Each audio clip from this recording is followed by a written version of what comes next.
Welcome to this Mastery Empowerment course from New Earth One Network. This is designed exclusively for your higher self connection and embodiment.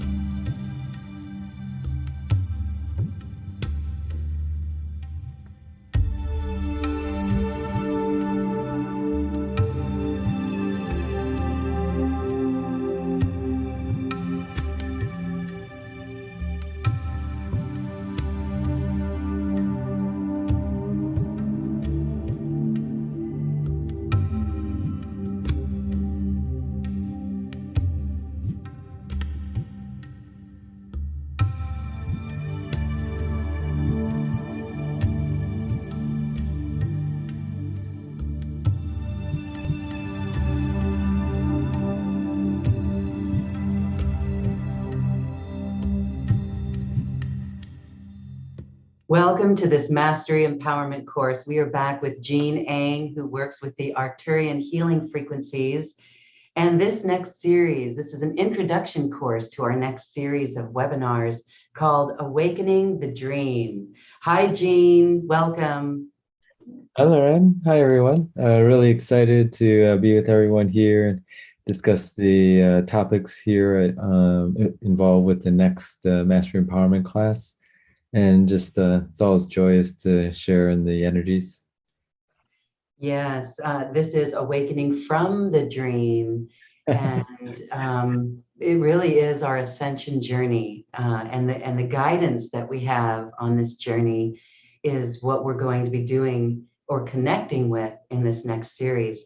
And I just have to say that these events are so magical with our group online. It feels like soul family is gathering when we get together like this. So let's go in and talk about awakening from the dream. What dream are we awakening from? The 3D matrix collective dream? Oh, yes, actually, I'm glad you brought that term up. I was trying to think of the right terms to use, or just various ones, and the matrix could be another term. But just to unpack this and maybe link it to things that we've done together collectively already. We've done the Dream Yoga class, and I saw you had Robert Waggoner coming, who's a great lucid dream teacher and author, who I've also studied with or looked at. And one of the aspects of the Tibetan Dream Yoga practices, it's actually within a larger context that's on this topic, and that's to use our dream state to recognize that to become lucid, to wake up in the dream state. And that's actually a practice to help us to recognize first the relative nature of dreaming, which is a very kind of profound, actually metaphysical or kind of a deeper realization. But then you're supposed to take that into your waking state, which would be like now, here, and where we see this physical reality. And we might also refer to it metaphorically or literally as a matrix. And actually to waken from this dream. So this is actually, you could say, dream-like, or is what we can unpack later. The term I use, and that's been used a lot in kind of this maybe area, is a relative reality. So there's no denying, like, this cup here has solidity in this reality. We can use it in a certain way. But the idea is you start to unpack this in various philosophical or direct experiences, and of course, eventually it'll be a direct experience, is that there's cup is completely made up. This idea of first the letters are made up and put together. We just all agree, people who speak English, that those three letters refer to something that looks like this. But you can deconstruct this, that supposedly carries something inside it. But we've all sort of just agreed to that. So like if I took this handle off, is it still a cup? You can start deconstructing, like at what point does it no longer have its cupness? If I start like shaving off the top, or if I start shaving it like this, like if I cut just this portion of the ceramic off with a really strong precision knife, is it still a cup? But if I keep going like inch by inch, at what point does it no longer become a cup? So that exercise, although it may seem trivial or maybe even kind of boring, at least helps you to realize that it's actually conceptual. We've actually made up a concept that we all agree upon that we don't really think about because for the most part we don't have to think about it to enjoy this water, but that we've actually on one level we're just looking at concepts in the world that we've agreed upon. And so when you start to get, this is just one tack. It's actually an intellectual way to get at this idea of the relative nature of reality. And again, the idea maybe here is to maybe have both that intellectual understanding, but also direct experiences of that. But just back to kind of to conclude on this, this is sort of what we're trying to get at with this series, and just to introduce something that maybe people have done together, or that maybe we could also offer again as a something like as a portion here, is that dream yoga in a larger context is a way to directly experience this relative nature of reality in this physical world, as well as what we'll unpack later, maybe as other dimensional levels are also relative, as well as even at one point this self is relative. So this is actually getting really deep and quite esoteric. And the sessions that we're planning are going to be a little different with some more of meditations in them. And that's really cool. And I know that people are going to just love that. And the group sharing from those experiences are what make these so rich. So here we go. Looking at agreed concepts in the world. When we went into this year of 2022, there was an energy that felt like the old ways, the way that the world is used to operating, feels like it's just there because of our memory of it. So it's almost as if this year kind of helped us awaken from that dream a little bit, when there was that sense of a feeling like, wow, what if nothing in the old matters anymore? So how do we take awakening from the dream and apply it into new earth, creating new earth businesses, or even our consciousness? Where do we go from there? How do we move forward in that concept? Yes. I think a lot of people probably who are listening to this or who will listen to this, they just based on kind of even just the energy or maybe some of those words have been on this path of awakening to this relative nature of themselves and their reality. And I think like what you said is like profoundly on a group or collective level. So one idea that may people can identify is like the life cycle, because when we're born and kind of maybe till your 20s, 30s, or 40s, if you're living this long, and most of us in maybe modern age live, to a certain length, and this can all be condensed. But we're sort of trying to build that relative story, like maybe like for myself, we kind of went to grade school, high school, then got the opportunity to go to college with the intention to create a profession. And this was all a story about myself that we're trying to create. They maybe call it, really focus on that agency. But all those experiences, you realize we're chasing certain stories of happiness. Maybe we even get those stories. Maybe we realize that's also relatively a short amount of happiness. Those are all kind of shaking that foundation that, oh, like this can't be it. And what you're referring to, like with the COVID, and is that on a collective level, we realize a lot of those really strong, even strong beliefs were really shaken to maybe even nothing. And that makes you start, it can be very depressing It could be that's where the dark night of the soul, I think, can come from, is you realize some of those very cherished dreams that you have, and also about yourself, they get shaken, but you're actually becoming more free. Like I think in some ways, what the scenario you presented that we went through made us more free, because we no longer had those old constructs anymore. Like they don't work anymore, but they released us. It's probably not the absolute awakening, but I do think it's a process.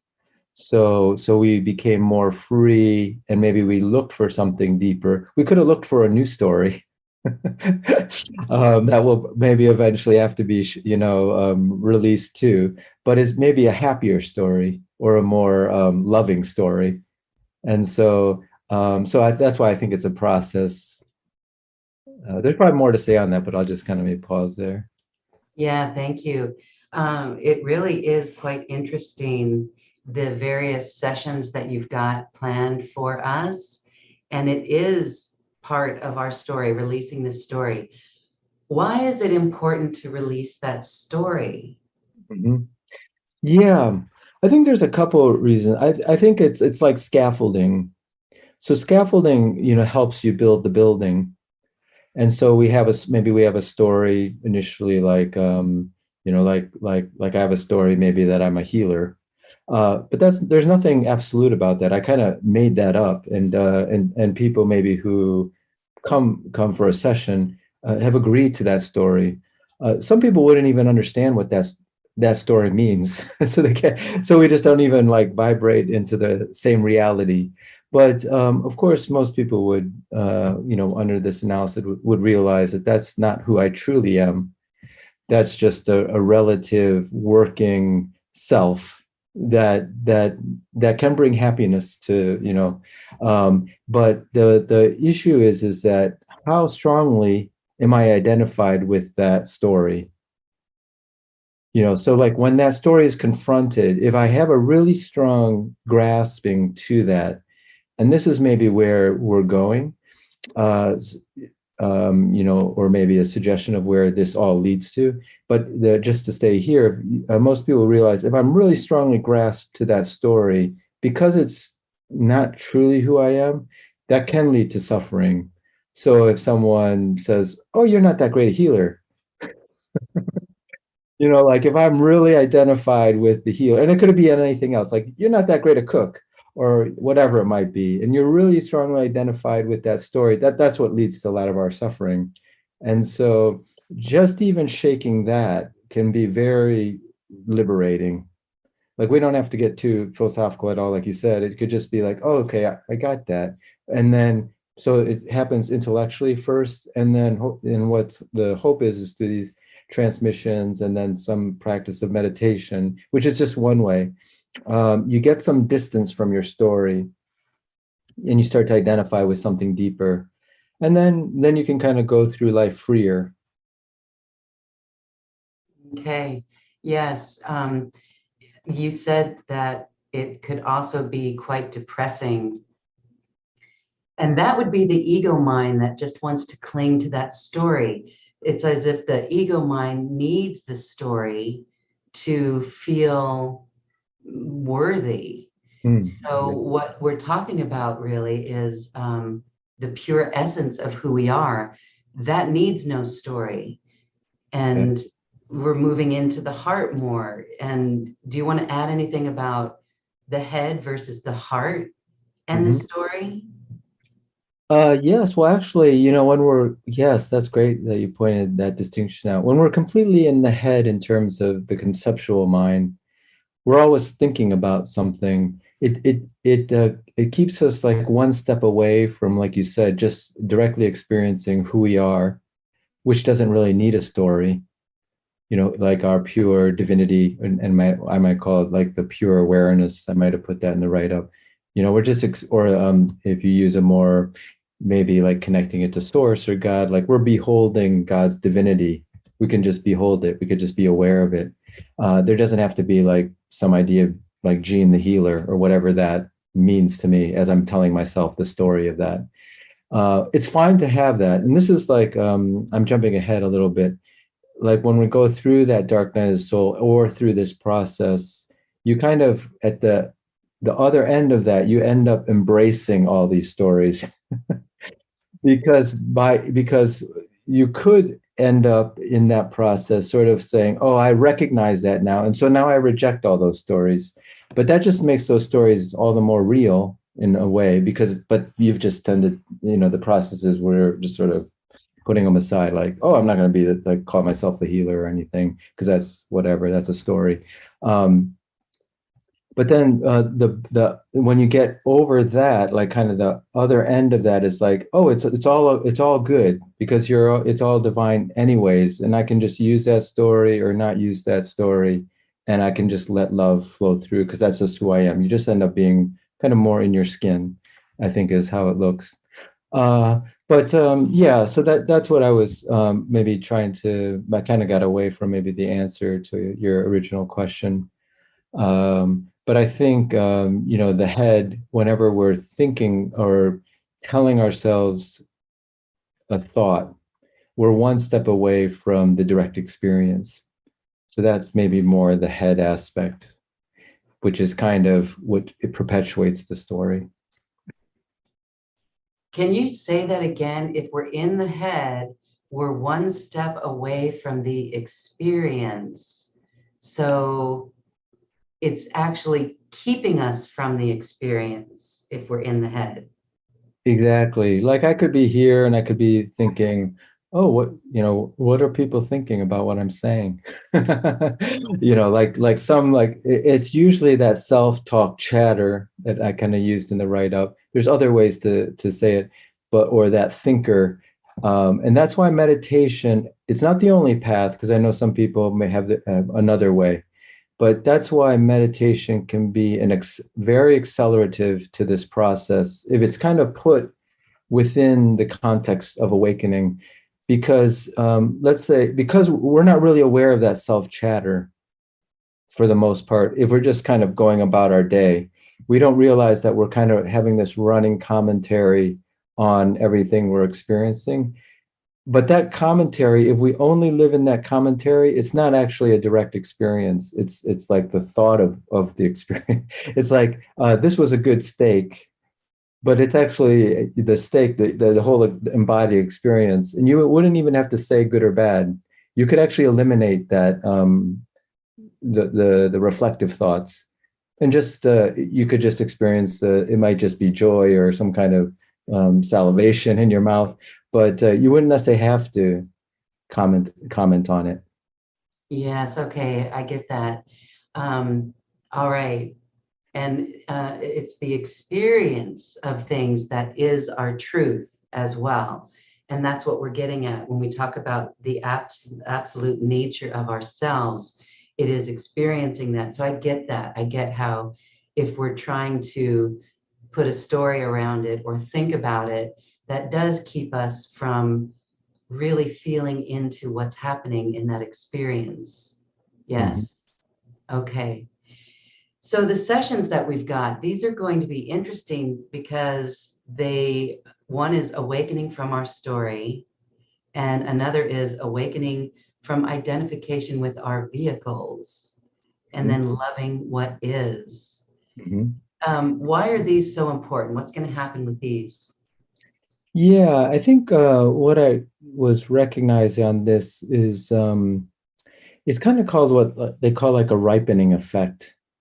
So, like when someone first hears this, it just sounds outrageous. Like you're telling me that like this isn't real, this body here, and like this life that I'm living isn't real. And it's just that it's almost like from the awakened perspective, we're like hypnotized. But from this relative perspective, because we've been experiencing this almost like we can't remember exactly when the story of myself started. Like, what age was that when I, started to just have this sense of Jean or sense of Lauren, and why even question it?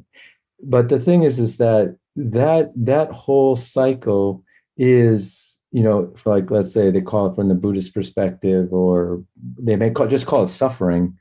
And at first it feels like the counter argument is this is how I get my dream. Like this is like dream in the sense of like a dream house. Like this is how I'm supposed to enjoy life. But that's what I was saying. Like in the first maybe 20 or 30 years, we're under that illusion of creating some sense of self. And maybe we have to, like in order to like just survive in this plane for this relative amount of time. But then that's where this spiritual awakening happens for a lot of people. It doesn't always happen at this time frame. It didn't really happen for me in this time frame. It happened more around my 20s. But like somewhere after a while, you start to recognize, all right, this relative story, is this it? Like that movie, is this as good as it gets? And then you start like what I call you awaken to a spiritual path, and that you subconsciously recognize something's kind of off here in this storyline. There's got to be something more. And that's what I call the ripening effect. It doesn't always lead necessarily to full awakening because, like I was mentioning, you could just adopt a new story, and the new story could be actually a spiritual story. Like I'm a person on the spiritual path, and I'm accumulating something, and that's usually the telltale sign you're still in the story. It's like you're accumulating something because that thing you're accumulating is, first of all, is relative. Therefore, it's not going to last. And then the thing that's actually accumulating, we haven't put this analysis on like ourself, what we're calling ourself, but that in itself is illusory, meaning it's also relative. Like this idea of gene, like I'm accumulating, let's say, spiritual knowledge. That self that I'm still thinking is accumulating spiritual knowledge is relative and is not the final end. And so that's why it's kind of a process. And at some point you recognize, oh my gosh, it's not an intellectual thing anymore. You recognize, oh, that is a relative thing too. This gene thing that's accumulating the spiritual knowledge, that's not going to last either. That's not who I am either. And so that's why I mean, so those three transmissions are meant to wherever a person is. It could be just first even recognizing, sounds interesting, but I don't quite get it. Or someone might be, yeah, I've been working on this. I've been trying to let go of my stories. But to the person who's like, okay, yes, I get this.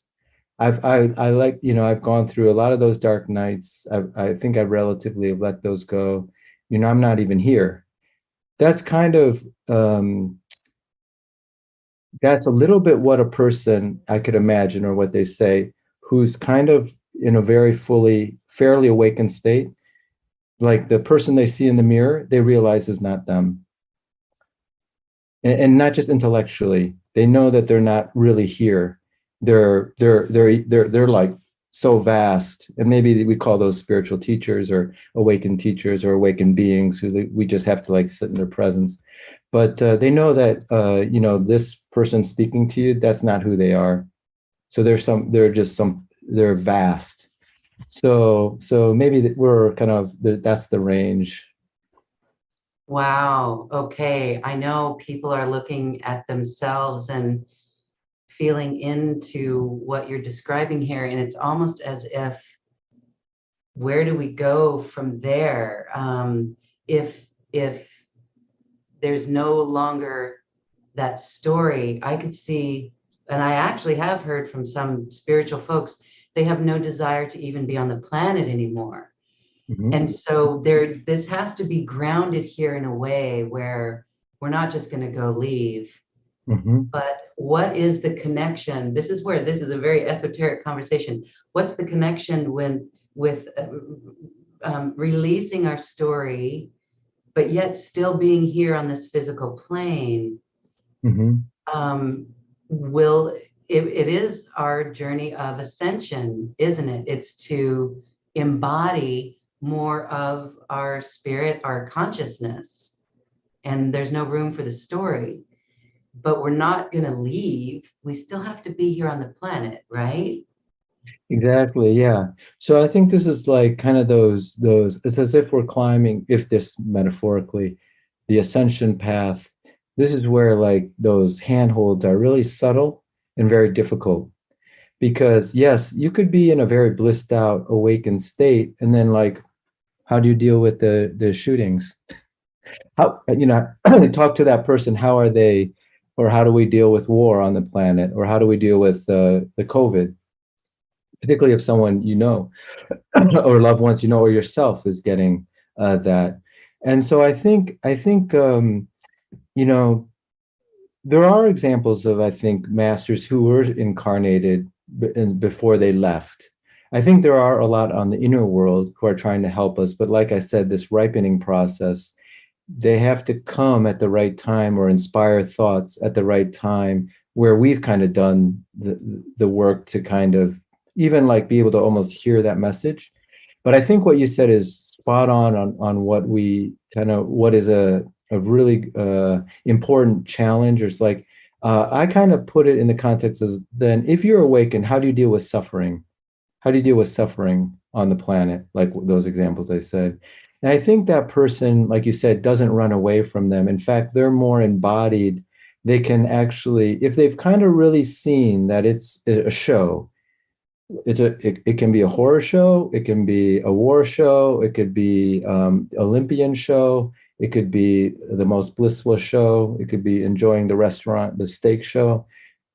If they're really in that state of awakening, then they can really be with that, all the above, without any emotional reaction in terms of no, actually the emotions would still be there, I would say, but they're the part of them is still watching it as if it's still part of something that they can experience. So I would say that, like you said, you don't run away from those things, or you don't disembody from those things in the awakening process. Yeah, all right. So um, it's really being compassionate, bringing compassion into our world, and that is the essence of really who we truly are. So the thing to look forward to is getting to a state where there's no more triggers. Hmm. We could still have emotions, but we're masters of the emotion. We don't let ourselves get run away or run over by the emotions or triggered by the emotions anymore. We're staying the observer, and we are creating our reality around it through compassion. Mm-hmm. So we could say it's not our reality right here in front of us. It might not be our reality. Is that a cop out? Mm-hmm. No, it's not really a cop out Yeah. because it's bringing compassion in, and the world needs a lot more of that. What are your thoughts about this? Is it a cop out? Mm-hmm. Well, I think there's two people like that that kind of maybe started to hit me more what they're trying to say. I think understanding them intellectually. One is Ram Dass. This was much more recently. It almost felt like maybe like he's already passed from his physical body. Like maybe his spiritual being was teaching a lot of this, who I didn't know who was, to me. And then all of a sudden I found one of his programs just to materialize like where these thoughts may have been coming from. And one good one was is called Becoming Nobody. It's just some of his teachings put together by Sounds True. Anyways, what he was saying there, which I thought was very poignant, is that he's been working on this awakening piece for his 50 years, 60 years of his life and teaching it, was that he hasn't gotten rid of one of his neuroses, not at all. They just don't, like you said, they don't bite. Like, and I think that's important to know. Like, we think we may have to get rid of all our negative samskaras or patterns or negative, like we shouldn't have any negative thoughts but he said, you still have all your neuroses, probably all these spiritual teachers, if we saw them in this embodied form, they still have their quirks, like, but they're happy-go-lucky about them. They're not serious about them. Whereas, just to give the one example as contrast, when we have our quirks or our some scars or neuroses, they're still eating at us because we take them so seriously. They still have the bite. And so that's good to know. And then the other teacher that just kind of said the same thing is Kenneth Wapnick of this Course in Miracles, which is also its philosophy is an awakening philosophy or framework.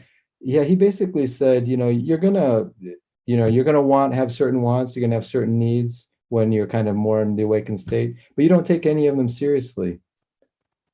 Like you may get cancer, you still may get an illness, you may get COVID, you may be completely like the most healthy nut on the planet, but you're just not serious about it.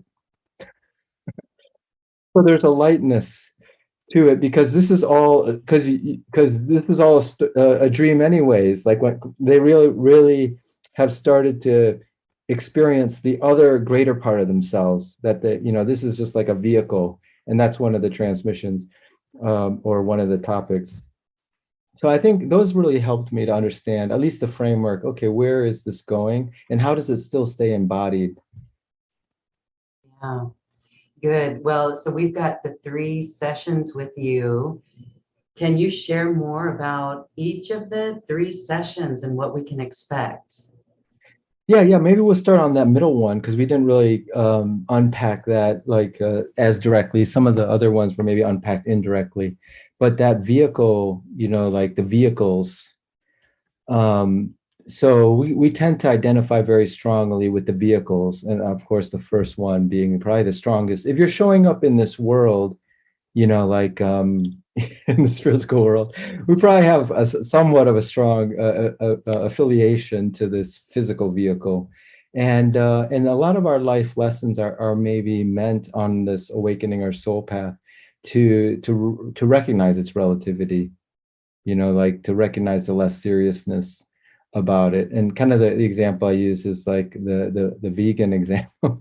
I like vegetarian, but I'm not fully vegan. But and hopefully this won't be upsetting. But like if you're still embodied in the story of being a vegan, like you'd be upset if someone started saying they eat meat or just kind of not within the vegan, suggestions. But if you could be fully vegan, really, really well into that. And vegan can mean anything else, any label, but you can laugh at yourself. There I go again. I'm telling people they gotta, not eat meat. That's just it's my storyline and I'm sticking to it. If you can laugh at yourself for whatever it is, you're getting to that awakening piece on that. And so it's a process. So I think the vehicles is the same thing, but the thing about the vehicles is it's not just the physical body. So you could have gotten like fairly beyond the physical body being relative, but then you're really still holding on to the emotional mental piece, like someone says something against what your thought patterns, and you can get really triggered, then you're still identified to your mental vehicle.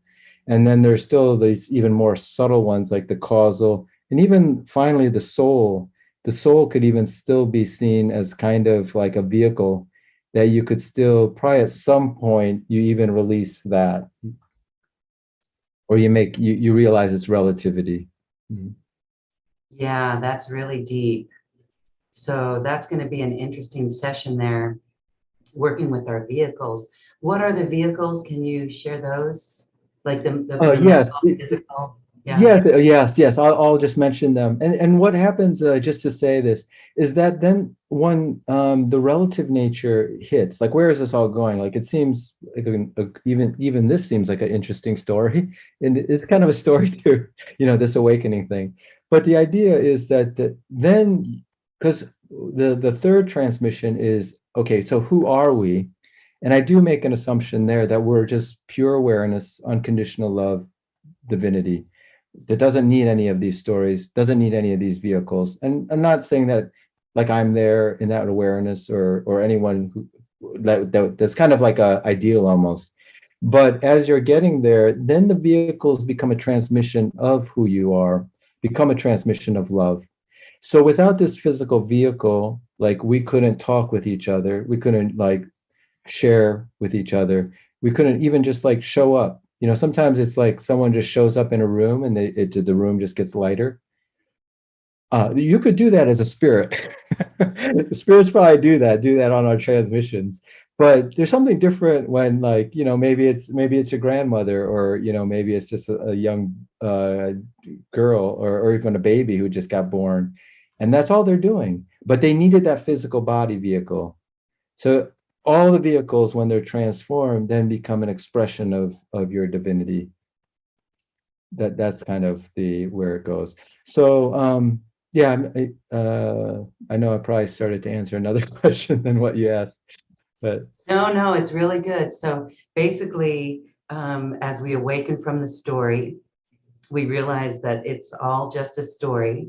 And then the vehicles, we awaken from the identification with those vehicles, and it simply returns us to just love, the love that we are. mhm. There's an emptiness there, but it's so Yeah, full. It's a full emptiness. exact. Yeah, those are the exact words that they use. Like the Buddhist terminology is, they actually have translated shunyata into, which is a Sanskrit, into, they translate it into emptiness as the English term. And what you said actually captures more of the idea, because sometimes we think of emptiness as some like a zero. But what it is it's sort of like full. It's so full, there's no boundary. So that's how it kind of, like, because there's no contrast, then you feel like it's empty because it just keeps going. So Yeah. the thing is, yes, yeah, yeah. The idea is that we have that now, and we also have this relative self. And so if you can let both of those kind of be together, they call it the Heart Sutra. It might be even something people could explore. It's a Buddhist sutra that people chant that tries to say these two things, like emptiness is form and form is emptiness. Have you ever heard that phrase? That's from the Heart Sutra. So it's exactly what you said, and then what I was trying to say. It's like you are the emptiness, and then you are all these vehicles, and then it just is all coming through. Wow. Okay. Thank you. I know some minds are being blown wide open right here. And this is a very cool workshop that we've got planned. We invite those watching and listening to check it out and join us. Again, when we're in the group energy, it really is magical and it's so fun to be with everyone. It is a high vibrational group and it will raise our vibration. It's so lovely as that happens. So it seems like this is really taking it to a deeper level of awareness as we awaken from the dream and come into the full emptiness. As we talk about the sessions and what goes on those sessions, do you want to add anything more about that experience? And then let's do a little frequency as well. Yeah, I think maybe we'll just experience the frequencies. This one isn't per se held by the Arcturians. Of course, the Arcturians are always, they're sort of just always there in the background, as or sometimes they're in the foreground, just with maybe guides that I've been working with. I know you work with them too. But here it seems more like it's really coming from our divine self, or maybe if you want to call it God, source, or love, as who we are, and then being held by our guides. Probably our guides really helped us, maybe even to interact this way, or listen to this intro, or come to the class. That's how I felt. This came to me, was it did feel, of course, it's all from our higher self and our guides, but I mentioned Ram Dass, after finding his material, I'm like, he seemed to like whatever was like guiding me with this. It's almost like word for word, before I even like read his stuff. So I do feel there are what I would call ascended masters or teachers. We don't even need to know their names, who are really helping us, and they're waiting to, and it could be lifetimes of waiting. They're just kind of waiting for the ripening, because, like, as you mentioned, you hear some of these concepts and they're just like, you just got to move on and live your life. You live your story. And then, but somehow after enough experiences, it hits you and you're like, yes, okay, I got what you're trying to say. after 10 lifetimes. And but I'm playing. So anyways, these beings, this consciousness will be helping us in this transmission. So yeah, why don't we experience one of them? We'll do the vehicle one just because that's good. Maybe because it could be very practical. Like so maybe we do have an illness, something we call an illness, or something we're working on physically. Maybe we're challenged in some way. So this will just help us to be more free about it. It could even heal it, but it's more this concept of being more at peace with whatever's going on with our vehicles. Okay, so this will be just a couple minutes, and people get a sense of the vibration and frequencies.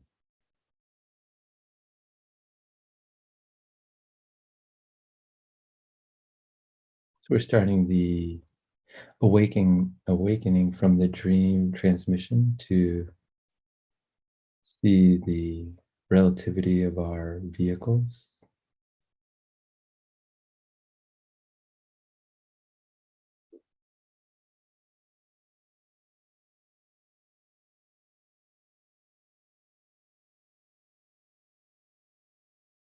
If you had any specific intention that you're working on, you can state that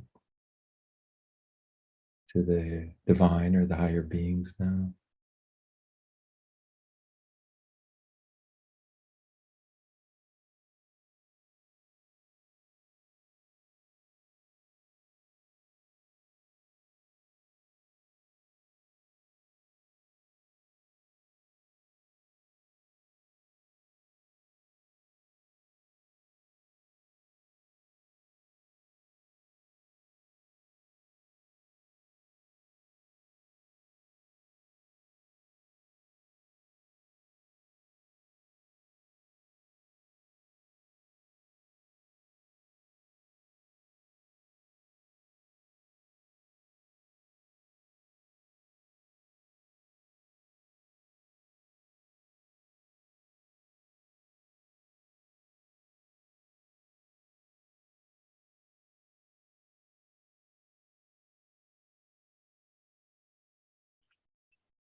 Now we're deepening the transmission for the relativity of the vehicles, particularly the use of the vehicles through love and service.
And we're entering a third cycle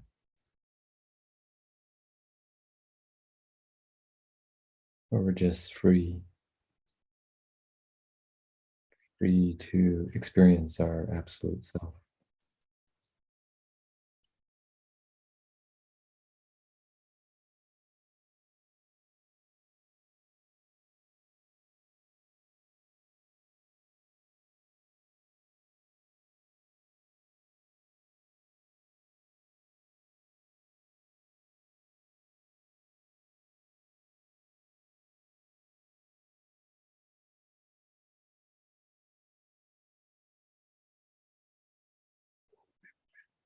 And that completes the exposure to the vehicle's transmission on the Awakening from the Dream series. When you feel comfortable, you can open your eyes, snap your fingers.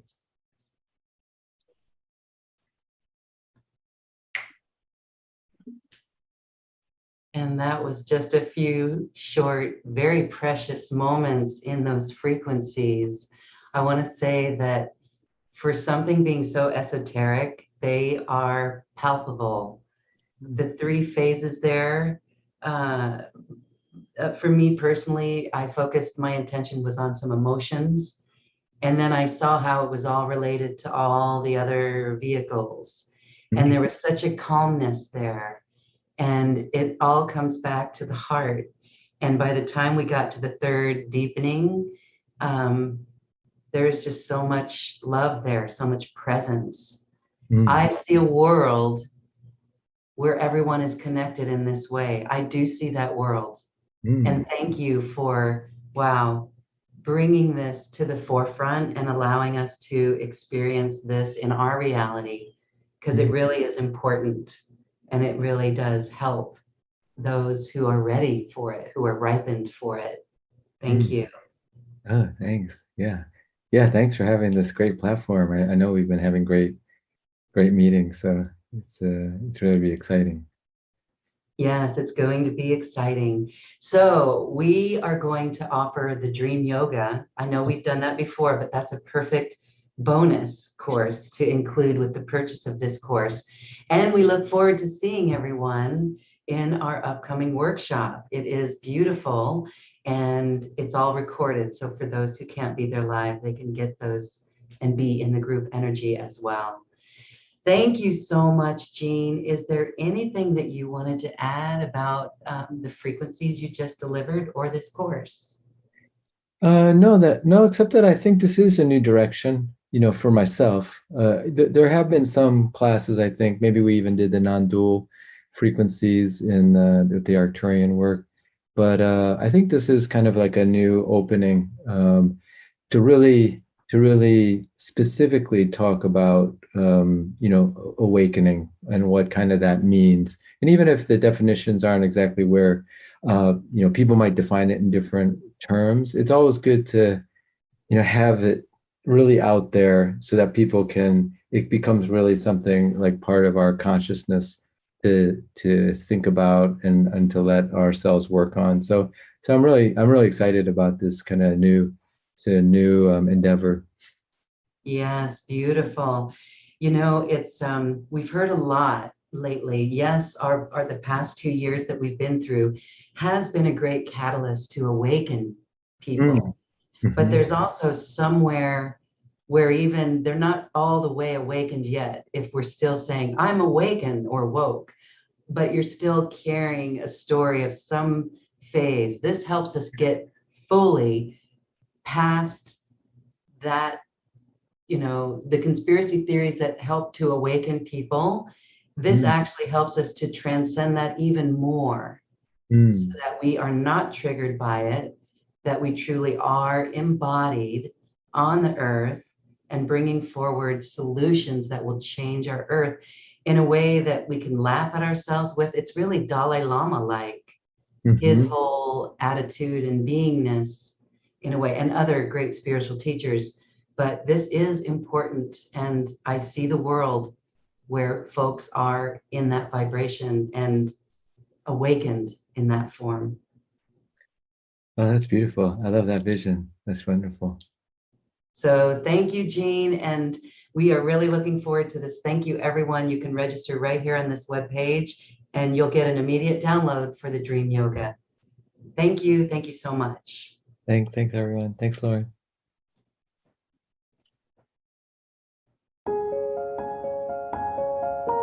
This has been a presentation of New Earth One Network, your home for New Earth living. Access information, education, and videos on living from the heart in unity consciousness. Visit newearth1.com.